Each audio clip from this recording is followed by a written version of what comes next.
Hi, welcome to part 3. More things no one tells you. Getting funding. Many readers write to me to say it's very difficult for them to get funding to start a business in their country. Breaking news. It's very difficult to get funding to start a business in any country.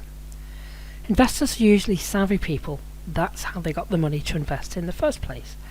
They only want to put their money somewhere they're assured of a better return on it than in the bank, or investing it on the stock market.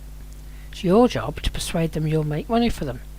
Do this by researching your market and then producing a well thought out business plan. I've dealt with this in detail in the very first module of this course, but I recommend you reread this carefully now. When we studied it at the beginning of the course, you may have been new to management theory. Now you will see this advice in a different light. Please read all the modules listed on this page. managementskillscourses.com/starting a business menu. And this section includes a downloadable template for a business plan, which you can find at managementskillscourses.com/developing a business plan. Realistically, a new business is not going to make a profit in the first year, maybe even the second. So you need to cover your running costs for that period, as well as the startup costs. It is important to borrow enough, not only to meet the startup costs, but also to cover the first year or two.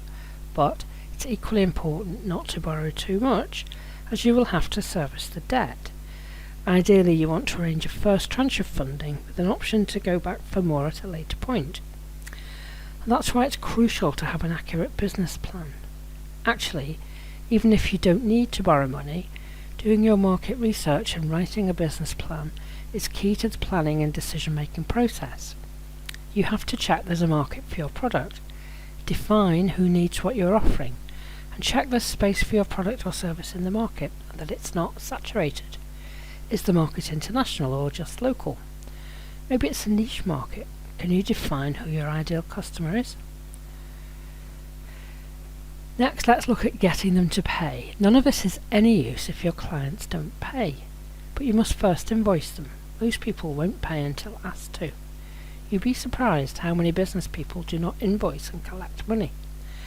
If you don't keep a close eye on this, you will encounter cash problems, and then you'll have to spend a lot of time managing the cash flow.